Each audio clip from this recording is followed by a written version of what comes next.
Marta Barandiara naz, Arte Ederren Fakultateko irakaslea, zaharberritze atalekoa, eta hitzaldia honen bidez azalduko dudana izango da kontserbatzaile zaharberritzailearen jarduera zertan datzan. Artelanak zaharberritzeaz gain, aztertzen ditugu lehenago diagnostiko bat ezartzeko eta tratamendua ezarri baino lehenago, eta gero artelanak ere kontserbatzen ditugu. Eta artelan garaikidetan arazo bereziak izaten ditugu eta horiek ere azalduko ditut. Bueno, arratsalde on guztioi eta parkatu atzerapena berriro. Ni saiatuko naz ahalik eta gutxien hitz egiten eta eskatuko dizuet zuei laguntzea. Bale? Orduan mesedez parte hartu.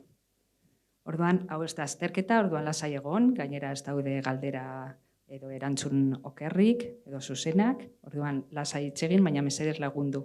Pentsatu ostiral arratsaldea dela, ja denok nekatuta, orduan horregatik zuen laguntza beharko dut. Inork badaki zer den zaharberritzea? Venga, ziur inoiz ikusi duzuela, pelikula batean, edo zer egiten du zaharberritzaile batek? Venga, ausartu. Lehenengo erantzuna zailena izango da, baina hortik aurrera supererreza.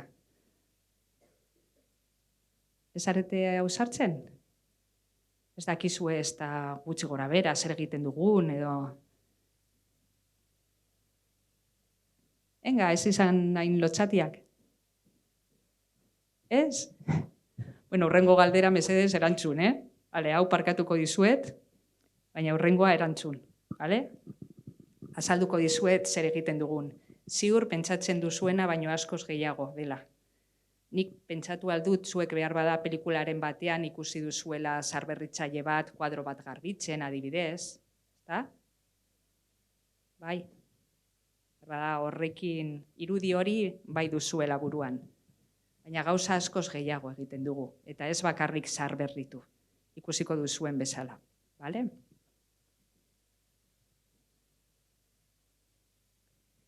Zein da gure jarduera? Zer egiten dugu? Izenburuan agertu den bezala, pentsatzen dugu artelanen medikuak garela.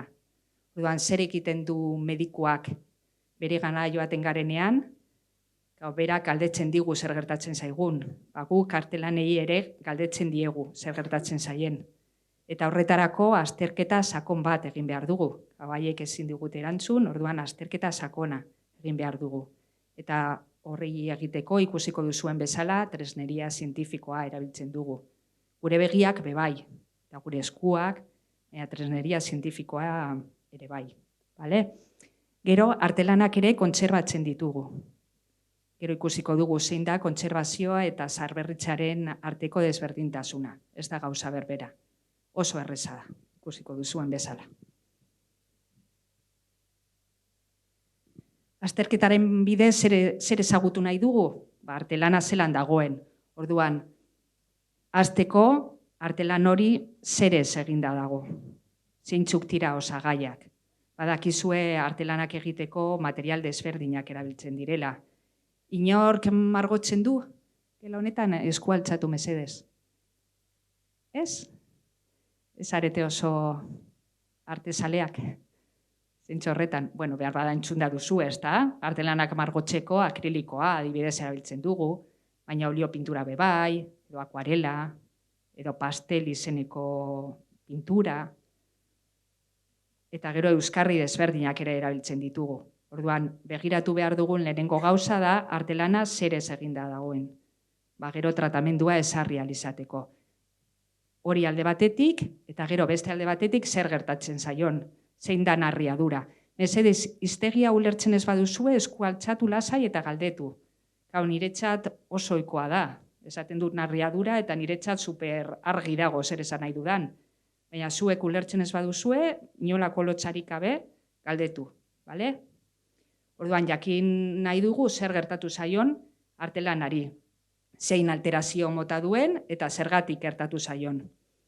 Eta beste alde batetik, ezagutzen edo lortzen ditugun datu horiek guztiak dokumentatu behar ditugu, hurrengo zaharberritzaileak jakiteko alde batetik zer gertatzen zitzaion artelan horri, zelan konpondu dugun guk momentu honetan, berak jakiteko imagina ezazu 20 urte pasatu ondoren, berriro imagina ezazue beste tratamendu bat egin behar zaiola artelanari, bai jakiteko artelanaren historia osoa. Bale? Orduan hori da azterketa. Orduan azterketa egiteko, esan dudan bezala, gure organoak erabiltzen ditugu, gure begiak, eta gero tresneria zientifikoa eta beste baliabide batzuk. Adibidez orgoian ikusten duzue zuntz bat. Badakizue artelan batzuk oihalaren gainean eginda daudela, ezta? Misearen gainean. Eta mise horiek egiteko zuntz desberdinak erabiltzen direla. Adibidez, kotoia edo olioa, kalamua, jutea, izen batzuk ez dituzu ezagutzen, baina azkenean zuntzak dira. Eta oso desberdin portatzen dira. Adibidez, kotoia hori badakigu kotoian gure arropan ere topatzen dugulako, ezetasunarekin txikitzen dela, ezta? Hori ezaio gertatzen lioari. Baina, karo, kotoizko mise batean ezetasuna sartzen badugu, behar bada txikituko zaigu, eta gero polikromiak kalteak jasango ditu. Orduan, kontuan hartu behar dugu, misea zerezkoa den. Gero horbean, egur mota desberdinak ere topatzen dituzue. Horrelako irudiak lortzeko egiten duguna da egur txati oso txiki bat hartu, 2 metakilatozko piezen artean sartu, zulotxo bat egin eta hor sartu zatitxoa, gero moztu eta mikroskopioan begiratzen dugu. Estratigrafia deitzen da. Eta horrela, mosketa desberdinak egiten, egurra identifikatu aldugu, egur mota. Eta badakigu egurra ere artelanetan asko erabiltzen dela, ezta? Erretauletan, taietan, eta bueno, arte garaikidean, bai. Orduan berriro oso garrantzitsua da egur mota identifikatzea. Zer gehiago erabiltzen dugu? Argi mota desberdinak. Adibidez, kasu honetan argi ultramorea erabili dugu. Orduan, horrekin artelana argituz, bernizaren egoera ikusi aldugu. Hor ikusten dut kuadro horretan ja hasi dira garbiketa egiten, berniz zaharra kentzen. Orduan, jakiteko ea ondo kendu dugun, argi ultramorea ikusi aldugu, eta bernizak fluoreszentzia izango du. Ikusten da, ezta? Orduan, horrela kontrolatu aldugu ondo, bernizaren egoera eta adibidez garbiketa batean ea ondo kendu dugun ala ez.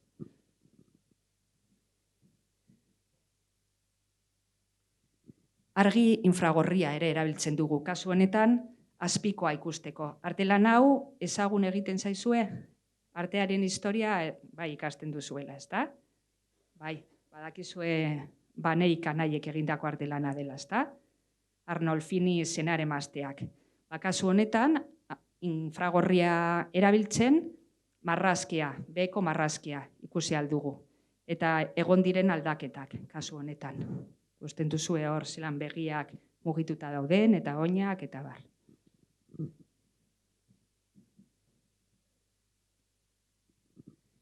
X izpiak ere erabili alditugu, erradiografia.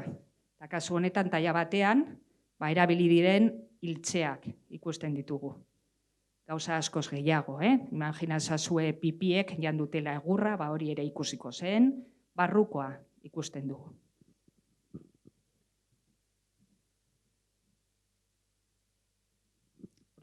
Hori da azterketa. Azterketa egin dugu eta badakigu zer gertatu zaion artelanari. Askoz analizi mota gehiago erabiltzen dira. Adibidez, pigmentuak identifikatzeko, aglutinatzaileak, baina, simpleenak aipatu ditut.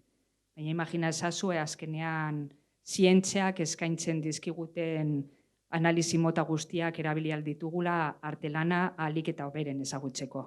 Dirua izan da, noski. Orduan, behin azterketa eginda, bi aukera daukagu, edo artelana kontserbatzea bakarrik, edo artelana zaharberritzea bai. Orduan, ikusiko dugu haien arteko desberdintasunak. Artelana kontserbatu nahi badugu, izenak esaten duen bezala, egingo duguna izango da, ahalik eta hoberen ustea. Baina estetika ukitu gabe, hor daukagu erliebe bat, eta ikusten duzuen oso zikin dago, eta buru bat falta da, aingeru baten burua. Kontserbatu nahi badugu, narriadurak kenduko ditugu, imagina ezazue pipiek janda dagoela. Pipiak bai dakizuela zer den, ezta? Zer diren egurra jaten duten intsektu horiek zulo txikiak egiten dituztenak. Imagina ezazue pipien eraso bat dagoela. Kasu horretan artelana kontserbatzeko, pipi horiek hil beharko ditugu. Baina gero zulo horiek hor utziko ditugu. Edo imagina ezazue pipien erasoaren ondorioz, egurra oso bigun dagoela. Egurra gogortuko dugu, artelana ondo kontserbatzeko. Baina ez bazaigu gustatzen zelan dagoen, berdin digu, kontserbatzen ari gara, ez zaharberritzen. Horregatik, nahi duguna da artelanaren egonkortasuna lortzea, dagoen bezala. Narrieragileak narriadura sortzen duten elementu horiek kontrolatzea, eta beste alde batetik babestea. Hori adibidez museoetan asko ikusten da, ezta? Museoetara joaten zareten noizbehinka edo nor joaten da, adibidez, Guggenheim, nor egon da Guggenheim museoan inoiz? Ia gehienak. Orduan behar bada, orain azalduko dudana ezagutuko duzue.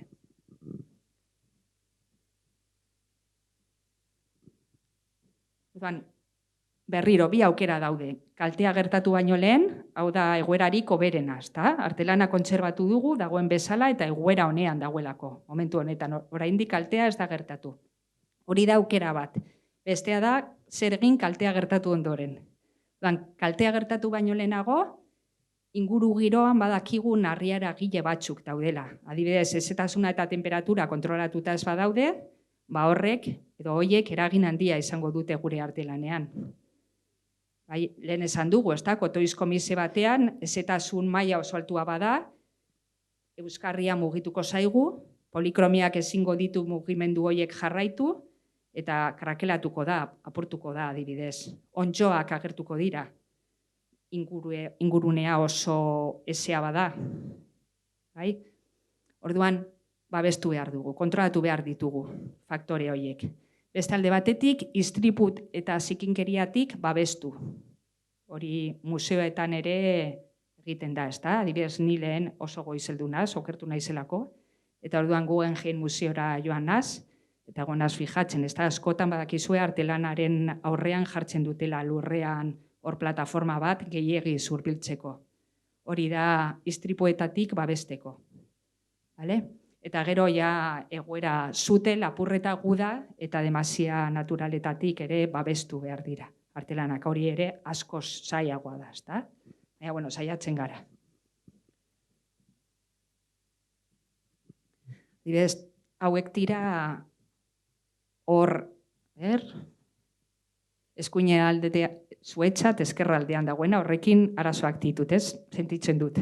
Hori da argian neurtzeko, hori ikusten dena, argitasun maila, argia ere kontrolatu behar da, batez ere argi ultramorea, eta hori da temperatura eta hezetasuna erregistratzeko, termohigrografo bat.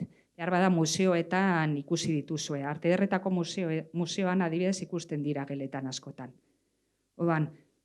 Horrekin egiten dena da grafiko bat, non ikusten den zein hezetasun eta temperaturaren aldaketak egon diren. Jakiteko ondo kontrolatuta dauden, behar bada orain joango zarete eta fijatuko zarete. Horretarako erabiltzen dira.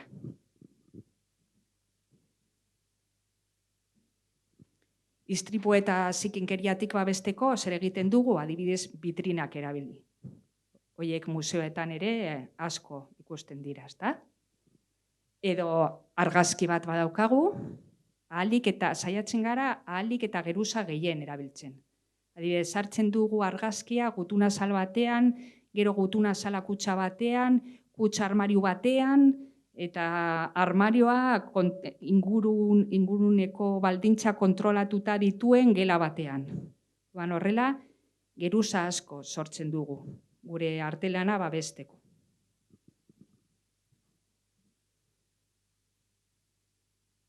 Kasu honetan ikusten dugu, ez dakit ezagutzen duzun artelana, Yves Klein. Ezagutzen duzue, Yves Klein? Ez? Bale, berak egiten duena da pigmentu ultramarra erabiltzen du. Orduan pigmentua da hautsa, ezta? Badakizue zelakoa den pigmentua ikusi duzu inoiz? Hautsa da. Imagina ezazue artelan hori babestu gabe uzten badugu. Posible da jendeak ukitzea eta eskuetan koipea daukagu. Orduan alde batetik pigmentua eramango dugu eta beste alde batetik zikinduko dugu eta oso zaila izango da hori kentzea. Horregatik, kasu honetan bitrina batean sartu dute.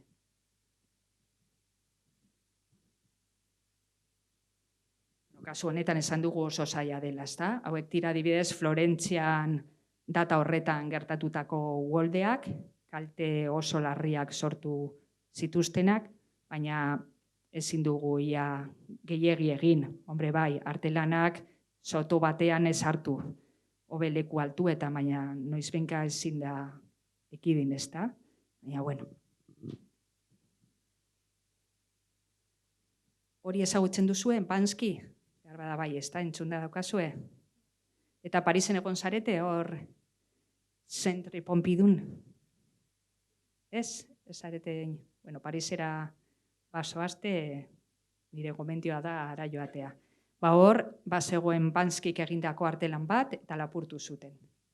Ja, bueno, kalean zegoen, eta zaila da babestea, ezta?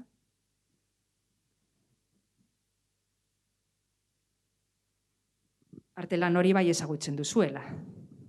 Bai? Ez? Velázquezen Ispiluko Venusa? Ez? Ez duzu ezagutzen? Artearen historian ez duzu inoiz ikasi? Bueno, berdin da. Oso artelan ezaguna da, eta begira zer gertatu zitzaion. Gizon batek, aizto batez, moztu zuen. Saiatu behar dugu alik eta ez dakit, gehien babesten, ez da? Berriro.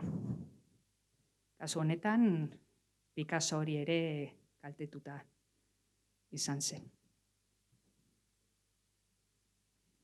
Bale, hau esan dugu badela kaltea gertatu baino lehenago.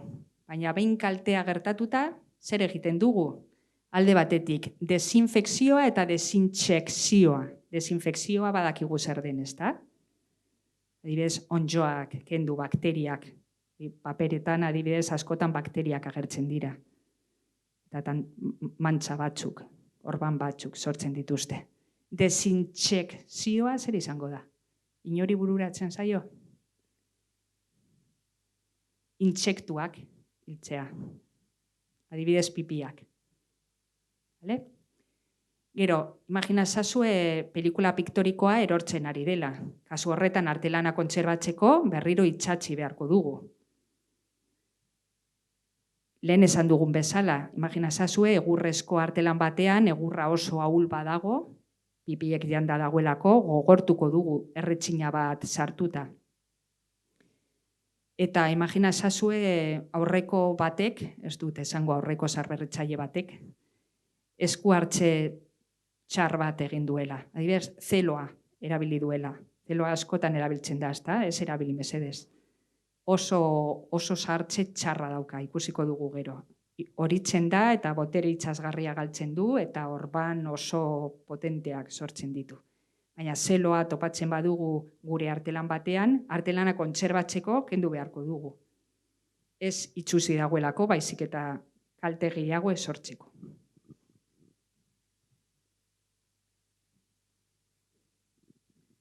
Orduan hemen ikusten duzue, desinfekzioa eta desintsekzioa. Hor tresneria desberdinak erabiltzen dira, adibidez anoxia sortzeko, hor pipiak hiltzeko, edo onddoak kentzeko horrelako kanpanak erabiltzen dira, azkenean guk ere onddoiekin gu ere eskaltetzeko, ezta?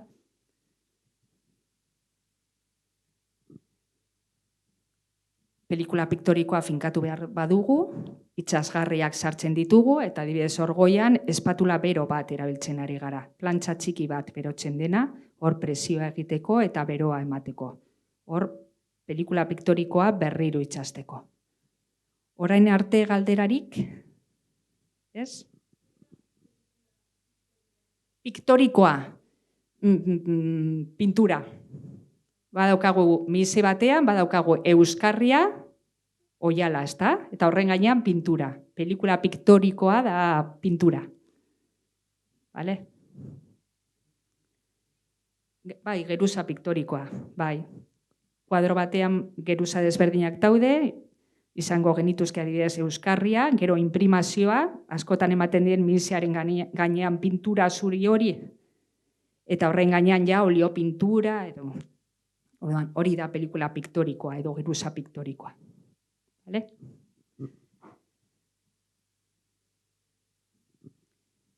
Bueno, kasu honetan esan dugu, adibidez egurra sendotzeko erretxinak erabiltzen ditugula.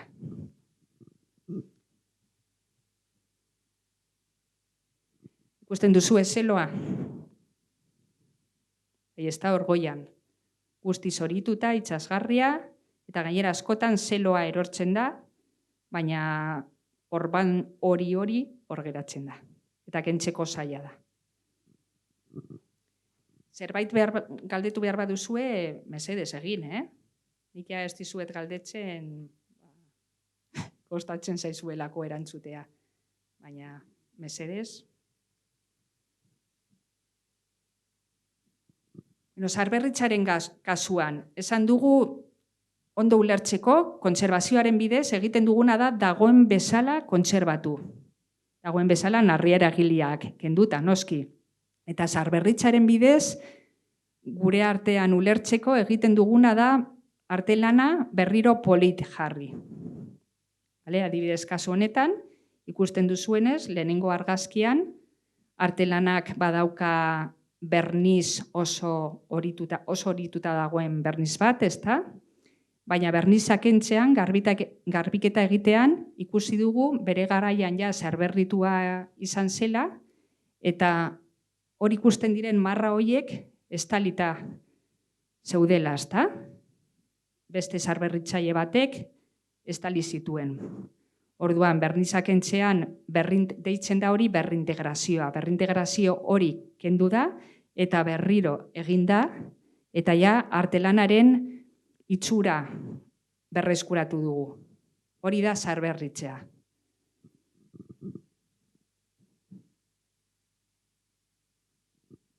Alde batetik, kentzen ditugu artelana desitxuratzen duten eskuartzeak, gero ikusiko dugu. Garbiketa mota guztiak, volumenaren berregiteak eta utxarteen berrintegrazioa. Utxartea da pinturarik gabe dagoen alde hori. Hori gure hiztegian deitzen da utxartea. Vale?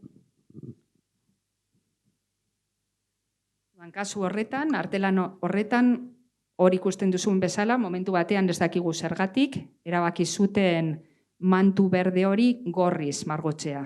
Eta estali zuten behan zegoena. Orduan, zaharberritzaren bidez, kentzen dugu gorria. Jatorrizko pelikula piktorikoa berreskuratzeko. Ezen beharrezkoa, artelana kontserbatzeko, egoera honean kontserbatzeko. Baina zaharberritzen ari gara.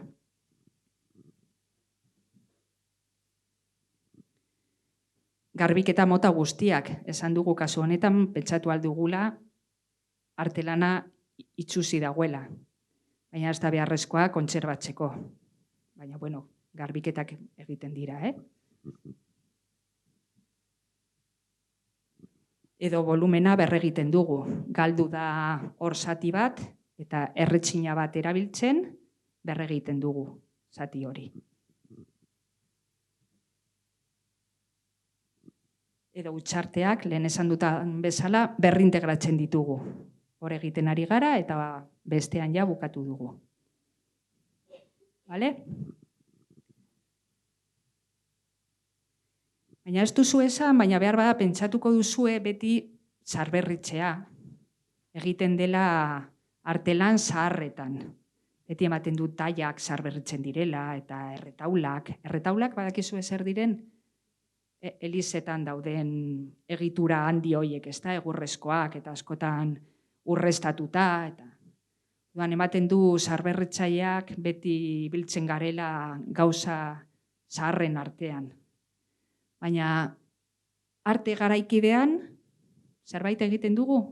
Zaharberritzen dugu arte garaikidea, zer pentsatzen duzue? Esan didazue Guggenheim museora askotan edo bintzat joan zaretela, zer pentsatzen duzue? Beharrezkoa dela artelan garaikide bat zaharberritzea edo ez? Baietz, ezta? Bai, ikusiko dugu zergatik. Egia da arte garaikidean materialen aldetik oso tradizionalak diren artelan asko daudela. Aldatzen dena da irudikatzen dutena, baina eskaiola erabiltzen da, Grezian erabili den bezala, edo oliopintura, 16. erabili den bezala, orduan hor aldatzen dena da irudia, irudikatzen dutena. Baina materiaren aldetik oso antzekoak dira, orduan ez daukagu inolako arazorik, zaharberritzeko beharrezkoa bada, kasu horretan behar bada, istripu bat egon delako, bestela oso berriak dira, narriadura gehiegi izateko, ezta? Eta, bueno, argi dago beti kontserbatzen dugula. Hori edo zein gauzarekin. Naiz eta gaur bertan egin egon, ja hasiko gara kontserbatzen. Gaur dagoen bezala mantentzeko. Baina zaharberritu bai, ikusiko duzu zergatik. Tipologia asko agertu direlako, ezta? Material berri asko, imagina ezazue. Hor badaukagu artilea, baina gero performance delakoak, bai. Performance bat zer den ikasi duzu inoiz? Izango zen artistikoa, baina antzeslan bat egitea, baina artistikoa. Orduan, alde batetik horiek zelan kontserbatu, baina gero grabatzen badira, hor arazo larriak ditugu, imagina ezazue. Grabaketa hori egin zen orain dela urte piloa. Orduan, ja, hori egiteko edo hori egiteko erakusteko kamera topatzea ja zaila da. Eta behar bada museoan badaukagu bat, baina ja ez dabil, kostatzen zaigu pieza berriak topatzea.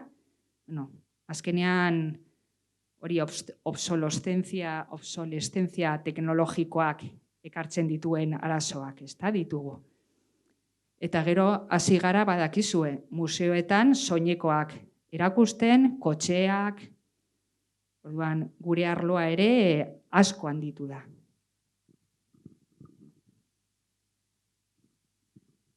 Elementu berriak, usaina, adibidez, edo soinua. Erakusketa batzuetan horrelako elementuak ere erabiltzen dira. Ernesto Netoren erakusketa bat, inork ikusi zuen Guggenheim museoan. Zuk, gustatu zitzaizun? Eta gogoratzen baduzu posible zen artelanekin kontaktuan. Bai, egotea, ezta? Orduan, zer gertatzen den, adibidez, erakusketa izten zenean, gauero, zegoen zaharberritzaile bat, artelana konpontzen. Batzuk zeuden egiten nailonesko media hoiekin gardenak direnak. Orduan, imagina ezazu hori jendea ikutzen, igotzen, artelanetan, askotan apurtzen ziren. Orduan, gero zaharberritzaileak gauez josten. Hori, ahalik eta hoberen, ahalik eta gutxien nabaritzeko. Baina, bueno, zaharberritzen momentuan, hurrengo egunean, berriro erakusketa irekitzeko, eta jendea berriro artelanekin kontaktuan sartu ahal izateko. Gero esan nahi berriak ere agertu dira. Adibidez, orain arte guretzat, zaharberritzaileentzat narriadurak zirenak. Narriadura ulertzen duzue? Ez, galdetu. Deterioro. Bale?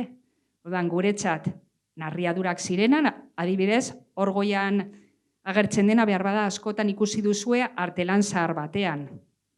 Krakelatuak deitzen dira. Erderaz, krakelados. Artelan zaharretan, hemendik aurrera fijatu, eta askotan agertzen dira azkenean pelikula piktoriko zaharrak ezin dituelako oihalaren mugimenduak jarraitu eta irekitzen da. Eta oso arruntak dira, baina hori artelan oso zaharretan. Baina gaur egun artistak bilatzen dituzte horrelako krakelatuak, efektu moduan. Eta ja, ebakiak. Guk ebaki bat topatzen dugunean, zaharberritzaile bezala konpontzen dugu. Baina hor apropos eginda daude, gero ikusiko dugun bezala. Kontzeptu berriak, adibidez, arte efimeroa. Hor, janaria erabilida ez da, eta joango da usteltzen. Hori zelan zarberritu eta zelan kontserbatu. Kontserbatu behar dugu hori guretzat.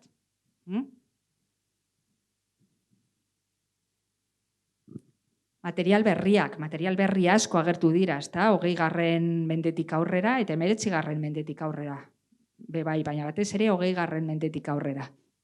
Ehun sintetiko berriak, plastiko piloa, imitaziozko material sintetiko asko, adibidez silajea eta bar, pintura industrialak, gero kautxoak eta bar. Eta artistek horiek guztiak erabiltzen dituzte. Gainera askotan artelan berean nahastuta, danak aldi berean.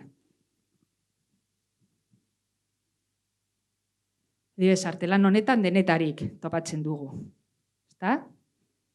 Oiala, poliesterra, egurra, ilajea, dana nahastuta artelan berean. Kasu honetan esan dugu pigmentua ez da goian, baina begira beheko artelanak bebai, ez da? Puzgarriak bezalakoak direnak, imagina esazue. Honetan, dana nahaztuta.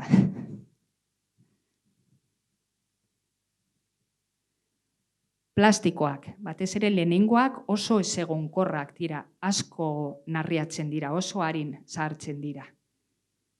Zelulosa azetatoa, eta horregatik gero ikusiko dugu zelan konpontzen de, baina horregatik badaude hain hori. Behar bada entzunda daukazue, lehenengo plastikoak erabiltzen ziren negatiboak, argazkien negatiboak egiteko, eta pelikulak, ezta? Eta behar bada zelulosa nitratuari buruz zerbait entzun duzue, ikusiko duzue Zinema Paradiso adibidez, nahiko pelikula zaharra behar bada ez. Hori, zutan hasten zirela bapatean plastiko horiek ezer egin gabe. Bueno, oso harien sartzen dira. Batez ere lehenengo plastikoak.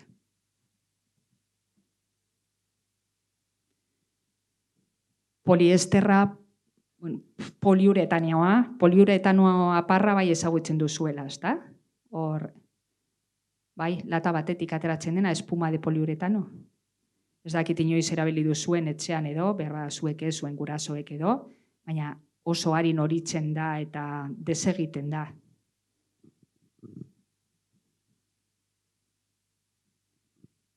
Oial sintetikoak, dana nahaztuta ez da, kasu honetan berriro. Material piktoriko berriak, beti artelan zaharretan oso material piktoriko gutxi topatzen ditugu. Gehien erabili dena, historian zehar izan da olio pintura. Eta gero, 20. mendetik aurrera akrilikoa bebai, baina batez ere bi hoiek.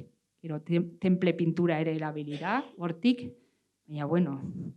Eta gero, akuarela paperaren gainean, baina oso gutxi, baina gaur egun, material asko daukagu.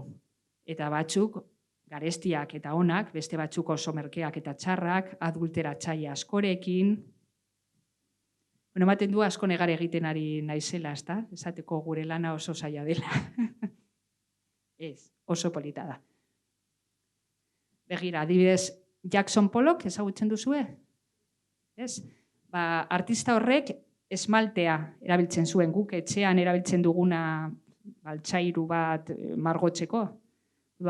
Latetan zulo bat egiten zuen eta misearen gainean joaten zen horrela esmaltea botatzen. Baina, klaro, pintura hori ez dago pentsatuta urteetan zehar hor egoera honean kontserbatzeko. Ikusten duzuen bezala, orgoian adibidez zimurtu da. Ikusten duzue, zimurrak agertu direla. Bai. Jatorri industrialeko material asko, erabiltzen dira. Gero artelan kontzeptualak, hau guretzat ere oso bitxia da. Gu bagaude ohituta gauzak kontserbatzera. Baina kasu honetan zer esaten digu artistak? Ez, garrantzitsuena ideia da. Bestea berdin dit. Orduan, aulki hori apurtzen bada, beste bat jarri. Bere ordez, ez da beharrezkoa hori kontserbatzea. Hori guretzat ere aldaketa handia suposatzen du, ezta? Gero esan duguna metodologia berriak artistek ebakitzen dute, apropos, apurtzen dute, baina are gehiago, erretzen dute, tiro egiten dute, ezakit, adibidez Guggenheim Museoan, kainoi bat egon zen, pintura botatzen zuena. Artistek ere pintura botatzen dute, ezta, lehen aipatu dugun bezala. Bueno, orduan zein da kontserbazio problematikoa gaur egun? Material industrial asko erabiltzen direla, materialak nahazten direla haien artean, eta prozesu eta teknika oso esperimentalak erabiltzen direla. Artistari berdin dio askotan, eta ni barne, ni ere margolarian naiz, eta margotzen dudanean ahazten zait zaharberritzailea naizela. Orduan, nik bere momentuan denetarik nahazten dut hor, eta gero kontserbatzen bada edo ez, hori ja ez da nire arazoa.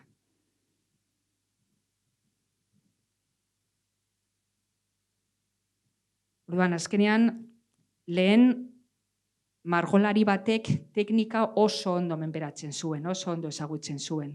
Eta bazekien oso ondo zer gertatu behar zaion artelanari material txarrak erabiltzen bazituen, edo teknika txarra, baina gaur egun hori guztia desagertu da eta ahaztu da askotan. Askotan ez dugu egiten nahi dugulako apropos. Egiten dugu ez dakigulako, zelan egin hobeto. Horregatik kontserbazioa arazoak areagotu egin dira. Pentsatu alduzue artelan zaharrak gehiago zaharberritu eta kontserbatu behar direlako, baina ez da egia. Arte garaikidea orokorrean. Kontserbatu behar da gehiago eta zaharberritu behar da gehiago. Material batzuk gainera oso ez egonkorrak dira. Adibidez, kasu honetan, hori ikusten den eskultura, badakizu ezerezkoa den, ez duzue asmatuko, txokolatezkoa. Imagina ezazue, hori kontserbatzeko. Eta lehen esan dudana, ez da plastikoari buruz, begira. Plastikoak horitzen dira, baina gainera oso hauskor bihurtzen dira, desegiten dira. Vinilo horretan, azkenean plastifikatzaileak ere agertu dira, atera dira, eta badaude dana zikintzen, eta bai. Zer egiten dugu kasu hoietan? Artistak baimena ematen badigu, badaukagu abantaila handi bat.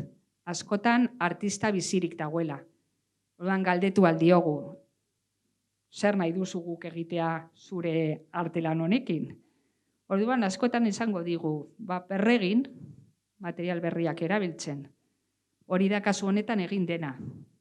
Plastiko berri bat erabili da, gainera egonkorragoa dena, eta artelana berriro egin da. Hori ez dakit. Jokondarekin ezin dugu egin, ez da? Oso zaila izango zen.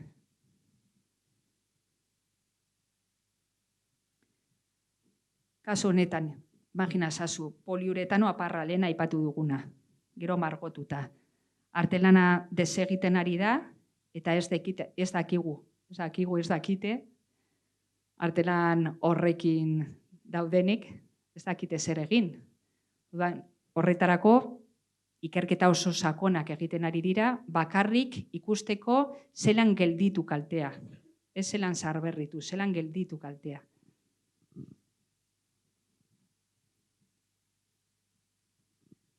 Hau da lehen ikusi dugun artelana, txokolatezkoa.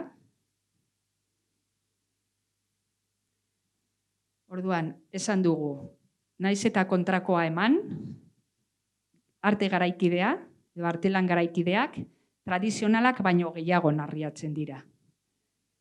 Beste alde batetik, kaltea askoz lehenago agertzen da. Arreta askoz gehiago jarri behar da. Arte lan garaikideteko museo batean. Guggenheim museoan, kontserbazioan, arte ederretako museoan, baino askoz gehiago lan egiten dute. Naiz eta kontrakoa eman. eta gero klimatizazioa inguruneko baldintzak askoz gehiago kontrolatu behar dira. Narriadura hori atzeratzeko ahalik eta gehien.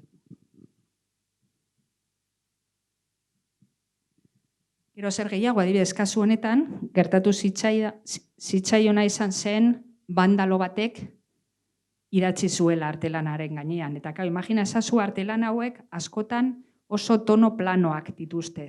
Orduan edo zein gauza askoz gehiago ikusten da. Behar bada Giocondan zerbait idazten baduzu, behar bada kostatuko zaizu ikustean non dagoen, baina horrelako artelan batean, hain planoa den artelan batean asko ikusten da. Horregatik egiten dugun edo zein gauza, gero, zaharberritzaileek askoz gehiago ikusten da. Orduan kontuz ibili behar dugu. Orduan kasu honetan, egin ziren probetak dira proba desberdinak, imitatu zen artelana, eta probak egin ziren zati horietan ikusteko zein disolbatzailea erabili idatzitakoak kentzeko. Kalte berriak sortu gabe.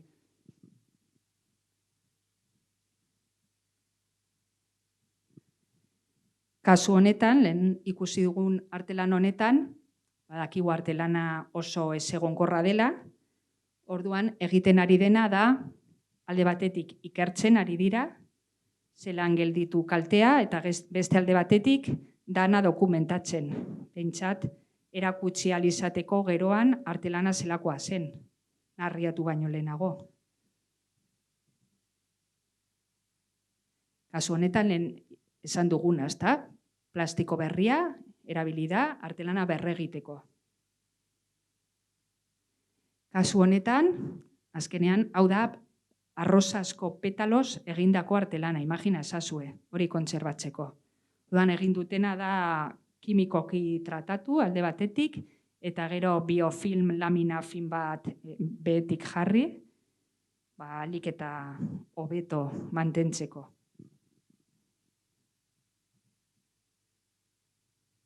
Salvador Daliren artelan honetan, objektuak, imagina ezazuen zelako objektu desberdinak, danak nahaztuta, txokolatea, zapato bat, eskaiola, orduan, erreprodukzioak ere oso ondo ikertu dute, dana zelan egoen eginda, eta erreprodukzioak egin dituzte, faksimilak. Gero zer gertatzen da horrelako artelanekin, behar bada horrelakoak ikusi dituzue Noizbenga museoan. Hau badago pentsatuta gozokiak hartzeko, bizitariek gozokiak hartu ahal izateko. Duan berriro gauero, zaharberritzaileek egiten dutena da, mendi hori berregin, gozoki gehiago jarrita. Orduan artistak argibideak ematen ditu, eta zaharberritzaileek gauez berregiten dute artelana. Edo kasu honetan, hau ez dakit ikusi duzuen inoiz museoan, adibidez momentu honetan badago. Orduan, hemen artistak egiten duena da, berriro argibideak eman, pintore batzuek horma margotzeko argibideak jarraituta. Baina erakusketa bukatzen denean, artelana estaltzen da, pintura zuriz estaltzen da, hurrengo erakusketa jartzeko. Orduan, kasu honetan ez dugu ezer kontserbatu behar, ez da?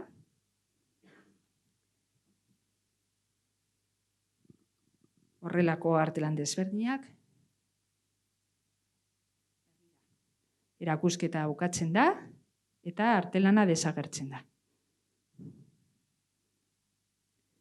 Ekarri dizuet kuadro bat, ikusteko gure fakultatean zer egiten dugun, gure ikasleek zer egiten duten. Ariketa bat, baina zuen laguntza beharko dut. Orain mesedez lagundu, nik ja asko hitz egin dut, orain lagundu. Hau da, ikasle batek egindako kuadroa ariketa egiteko, ez da hor bitxi bat. Baina, azkenean, honetan topatzen ditugun kalteak edo zein artelanetan topatu ahalko genituzke. Orduan, zer ikusten duzu hemen? Zuloak, ez da? Azkenean, oihala ere galdu da, bai? Zulo batago, gero 7 bat bebai, ez da? Ez dakit hor atzean, begira. Hurbilduko naz, zuek ere ikusteko. Zulo bat, zazpi bat, ebaki bat.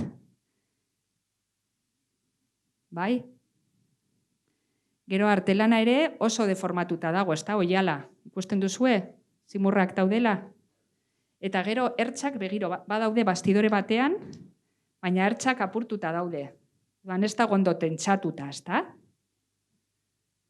Ez? Venga, zer bururatzen zaizuen, zer egin behar zaio honi? Konpontzeko, zaharberritzeko kasu honetan, ez kontserbatzeko. Bale, oiala konpondu. Zelan egingo zenuke? Venga, asmatuz. Ziur gainera asmatuko duzula. Zuk horrelako zulo bat izan da, zer egingo zenuke? Oso ondo? Guk ere partxe bat jartzen dugu. Orain azalduko dizuet zelan, baina partxe bat jartzen dugu. Eta gero badaukagu ebaki bat eta zazpi bat. Josi? Bai, baina, klaro, ia gauza berbera egiten dugu, baina, klaro, josten badugu zuloak sortuko genituzke, ezta? Pinturan. Baina azkenean egiten dugu mediku batek egiten duena, ezta? Bretxa bat daukagunean, josi aldu, edo zer gehiago. Grapak, baina grapak irabilita ere zuloak egiten ditugu. Orduan, itxatzi, ezta? Gaur egun tira itxasgarriak, ezta? Jartzen dituzte askotan medikuek. Horrelako bretxa bat konpontzeko. Guk ere hori egiten dugu. Baina salduko dizuet zein den prozesua. Hasteko deformazioak kendu behar ditugu.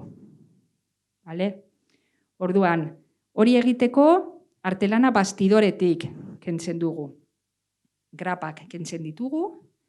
Eta deformazioak kentzeko zer egingo zenukete? Bai, esan, oso ondesan. Bai? Bale?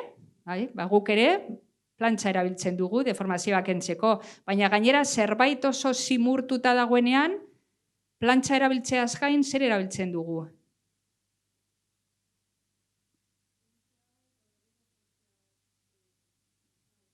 Bai, baina esaten dut deformazioak kentzeko. Erabiltzen dugu plantxa, baina ezetasuna, ezta? Gainera plantxak askotan lurrina botatzen du, ezta? Bai? Guk ere ezetasuna erabiltzen dugu eta plantxa bat.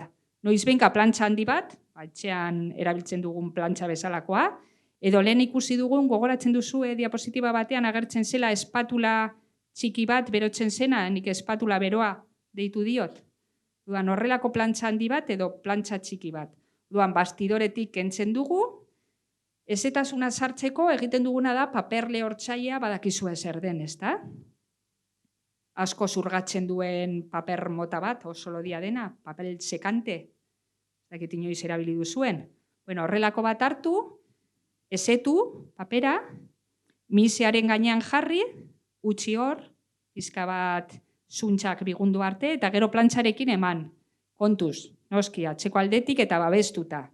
Plastiko berezi bat erabiltzen dugu, pelikula piktorikoa babesteko, eta beroa ere oso ondo kontrolatu behar dugu, pelikula piktorikoa ez desegiteko. Baina bai, plantxa erabiltzen dugu, orduan ja badaukagu oso liso. Orduan, hasiko gara zuloak konpontzen, orduan, zuk esan duzu, partxe bat erabiliko zenukela, ezta? Guk bai. Baina egiten duguna da, alde batetik, zein oial mota erabili? Liozko oiala erabiltzen dugu, linoa. Zergatik oso egonkorra delako. Kotoia badakigu txikitzen dela, lioa ez. Orduan, lioa erabiltzen dugu, eta egiten duguna da, begira, kasu honetan badago eginda, litzak atera, flekoak atera, ez markatzeko partxea beste aldetik.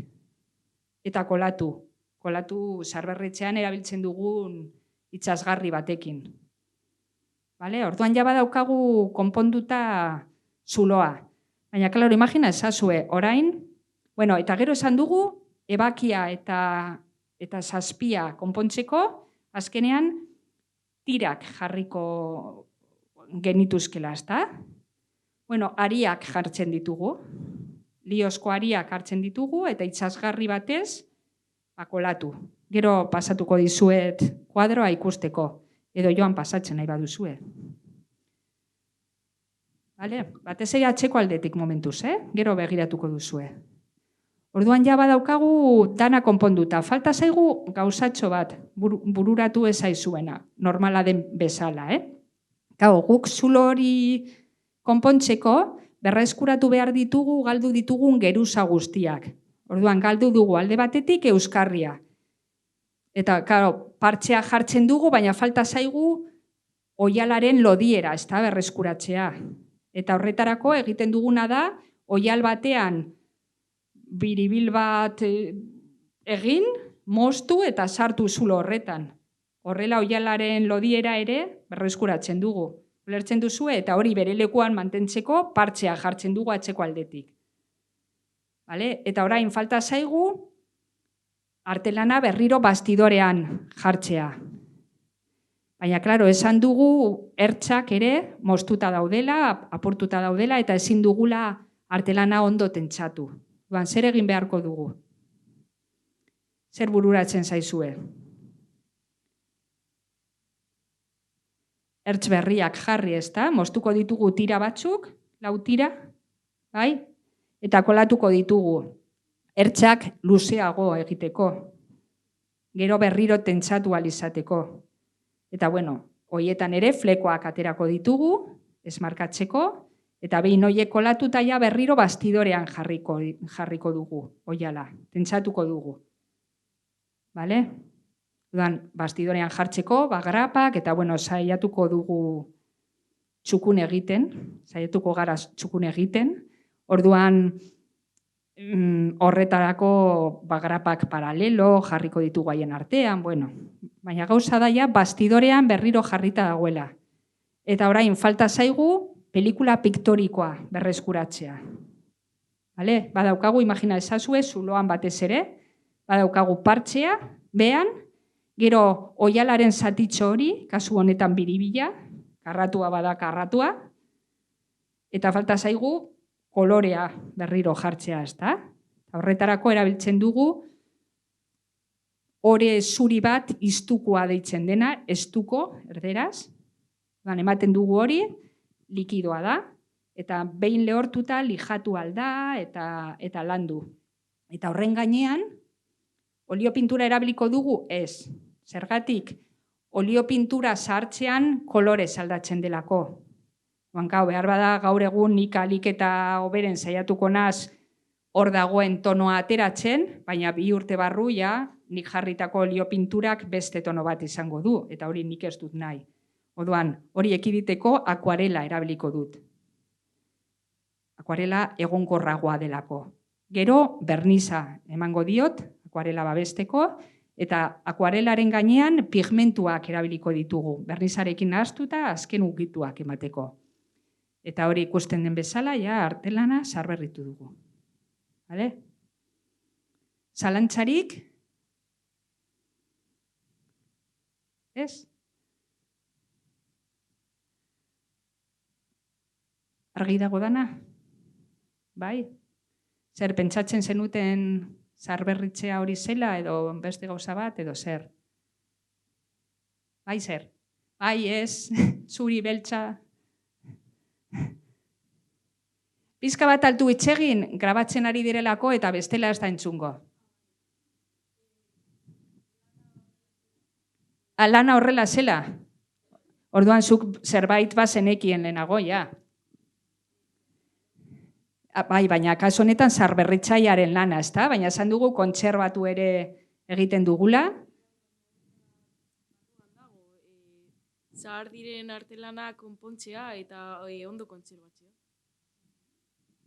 Bale, gaur egun gure ikasleek, sarberritzea ikasten duten ikasleek, pentsatu alduzue behar bada hori tailer batean lan egingo dutela artelanak sarberritzen hor garbitzen eta batez ere museoetan lan egiten dute eta artelanak kontserbatzen. Eta gero erakusketak montatzen bai. Hori ere sarberritzaileek egiten dute. Gau ezin da edo nola egin. Erakusketa bat museo batean montatzen denean, beti zaharberritzaile bat dago, hor esateko artelana zelan hartu behar da, zelan mugitu behar da, zelan babestu behar da, argitasun maila egokia den ala ez, istripuetatik zelan babestu. Oso ondo, eskerrik asko, eta inork zerbait gehiago galdetu nahi badit orain niri hor lotxa gutxiago izateko edo, hurbildu eta galdetu.